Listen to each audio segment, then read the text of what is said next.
And good evening from Charlotte, North Carolina. I'm James Brierton, and it is Wednesday, February 23rd, 2022. And welcome to the Carolina Weather Group. Hope you're having a great week. If you're joining us live right now, YouTube and Facebook, don't forget, join the conversation by leaving us a comment. And if you're listening on the audio podcast, hello to you as well. So happy you are here.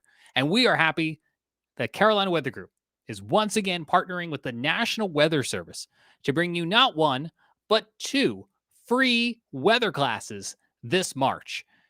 We are doubling down on what we started last year to bring you not just the basic SKYWARN Storm Spotter class this year, but to bring you also the advanced SKYWARN Storm Spotter class. If you're not familiar, we're going to be talking here in just a moment with the National Weather Service to get you everything you need to know about the SKYWARN program and the vital role it plays in helping the National Weather Service keep us all safe day in and day out. And there is a role for you to play in that program that you will learn all about coming up in March through these two free virtual classes. That's right, they're free. They're open to everyone. The National Weather Service in Columbia is going to be hosting these classes, but they're open to you at home in North Carolina and South Carolina as a part of the National Weather Service SKYWARN program. There's no cost. These classes are virtual, and they're going to be held in the evening hours where we hope so many of you will be able to join us. Matter of fact, let me tell you those dates right here off the top. So our basic class, which has no prereq, it is where we're going to introduce you to different forms of hazardous weather, will be held Thursday, March 10th from 7 to 9 p.m.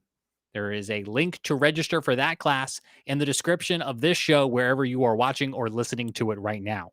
And then the advanced class will be held a couple weeks later, Tuesday, March the 29th from 7 until 9.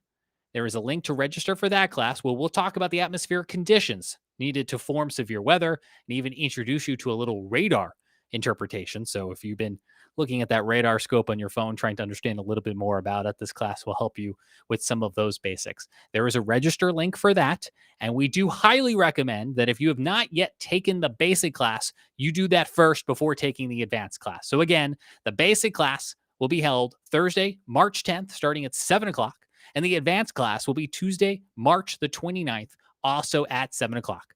These are open to everyone. So if you have a young child who's really interested in weather, you yourself want to maybe join and learn more about how you can help your community, that is what this program is all about. We conducted an interview with the National Weather Service, who can tell you firsthand the benefit that SKYWARN spotters play in their severe weather protocol. Let's take a listen. Joining us now from the National Weather Service in Columbia is meteorologist Chris Landolfi. Chris, thanks for joining us here in the Carolina Weather Group. No problem, James. Thanks for having me. So you guys are in the midst of a campaign to get the public involved in storm spotter training. We're going to be talking more about those opportunities coming up in March, but let's start at the 30,000-foot view. What is the Storm Spotter program? Yeah, great question. Our Storm Spotter program is essentially trying to supplement the information that we get out into our office. So we're approaching our typical severe weather season here in the Carolinas. So what we're trying to do is we're trying to train just your average everyday citizens to be able to report and submit their reports to our office for any severe weather. So this program's been going on since the 1970s. May 26, 1976. A massive storm system is moving into North Texas from the southwest, Dallas. 3:15 p.m. Tornado spotters are out in radio communication with the National Weather Service in Fort Worth. Here, reports from spotters are checked against radar reports from Stephenville. Radar is tracking the storm. 3:30 p.m. A spotter west of Dallas reports a large wall cloud at the southwest edge of the storm. 3:45. Tornado sighted, moving east towards Dallas. The warning goes out. While radar is indispensable, it does not always indicate a tornado. Trained spotters can.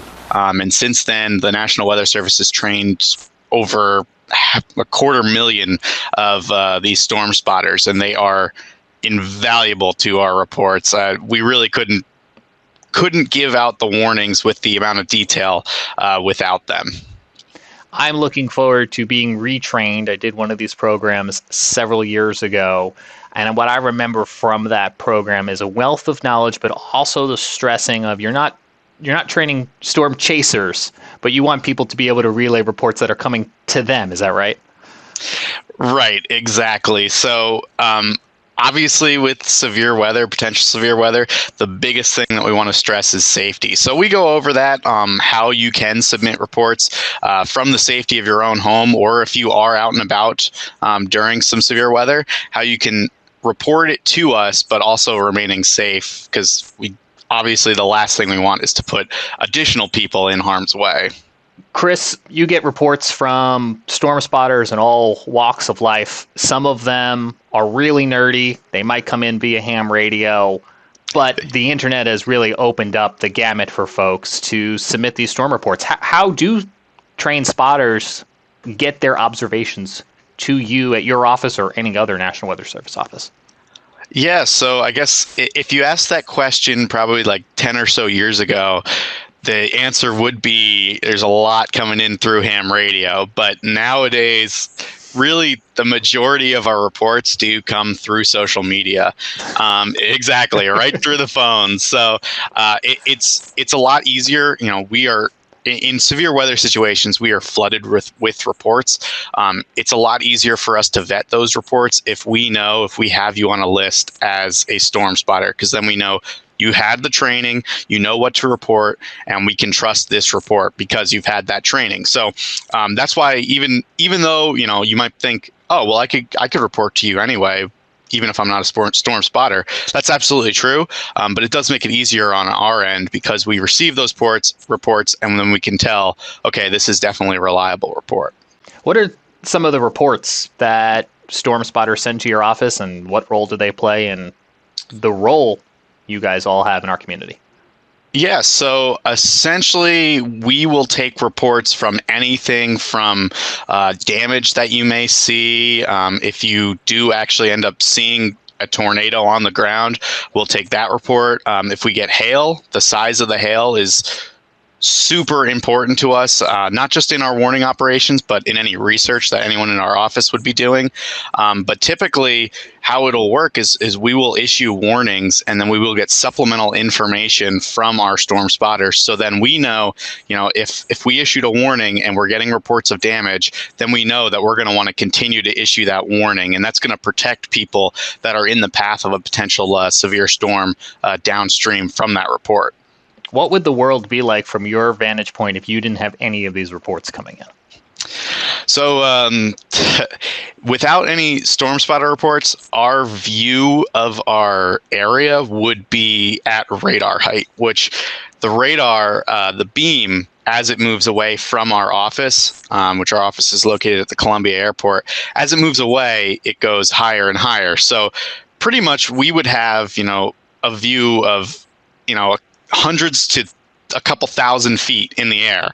But with those storm spotter reports, we get a more in-depth view of what's happening below what the radar is sampling. So that's why we need it, because we are very limited to, people want to know what's going on at the ground. They don't really want to necessarily know what's going on above their heads. So I'm smiling, nodding. I'm in Mecklenburg County. I'm within the city of Charlotte limits, which fall to your colleagues at Greenville, Spartanburg, and Greer there. But you guys are just down the road for me, where you have the little peninsula of Lancaster County that pops up.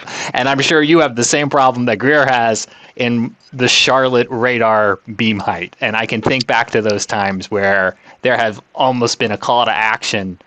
Storm spotters in the area, if you see anything, let us know so you can get the warnings out. Is that right? Yeah, so especially in areas where there is kind of a significant radar gap, like you were saying, the Charlotte area is probably one of the more famous zones, just because there's so many people living in that area. And yeah, we deal with that on a daily basis, like you were saying, with the little finger of Lancaster County. Most of that falls to Greer, but we got lucky and have the little panhandle sticking out. So yeah, we deal with that all the time. So especially in a populated area like Charlotte, it's very helpful when we can get reports, because we know people are out there and we know people are watching the weather. So Can you let people know what those tiers are and help them determine which one might be appropriate for them? yeah, so here at the Columbia office, we have our basic class, which is where we're really going to go over just kind of the structure of the National Weather Service and the very basics of storm spotting and how and what to report to our office. Then once we get into our advanced class, we're going to get into a little bit more of the meteorology. But again, you really don't require any knowledge beyond that basic class. But we will get into kind of a bit of the hows and whys behind severe weather. The basic class, is there anything people should have as a prereq before they get there, or is this really for anyone? The basic class, we really gear that to the general public, so you don't have to have any knowledge of the weather at all. We really try to make that like it is a basic class, and if you want to build your knowledge, we recommend the basic class to go to the advanced classes, but really there's no prerequisites for that basic class. So once again, these classes are free. They are virtual. And we at the Carolina Weather Group are very happy to be partnering once again with the National Weather Service in Columbia to not only bring this education to you, but also in turn bring them the vital information that you can provide to help keep you and your neighbors safe during severe weather. These classes are free, virtual. The basic class has no prerequisite, and the advanced class, just highly recommend you join us for the basic class before joining us for that advanced class. So once again, here are the dates, starting with the Intro to Severe Weather for the basic class to become a SKYWARN National Weather Service storm spotter, Thursday, March 10th at 7 p.m., and the advanced class, Tuesday, March 29th at 7 p.m. Carolina Weather Group in partnership with the National Weather Service in Columbia, but these are open to everyone across the region. So you don't necessarily need to live in Columbia, but we're very thankful to our friends at the National Weather Service in Columbia who will be bringing these opportunities to us and you all. If you have any questions, put them in the comments. Even if it's after tonight's live show, we will be sure to respond to those. If you're looking for the links to sign up, they are in the description of this episode, wherever it is you are watching or listening to it. That's it for this week. We hope you will mark your calendars and join us. Please invite your friends, your loved ones, anyone you think might be interested in joining the nationwide force of SKYWARN spotters. But for now, I'm James Brierton. Hope you have a great week, and we will see you back here again real soon for more from the Carolina Weather Group.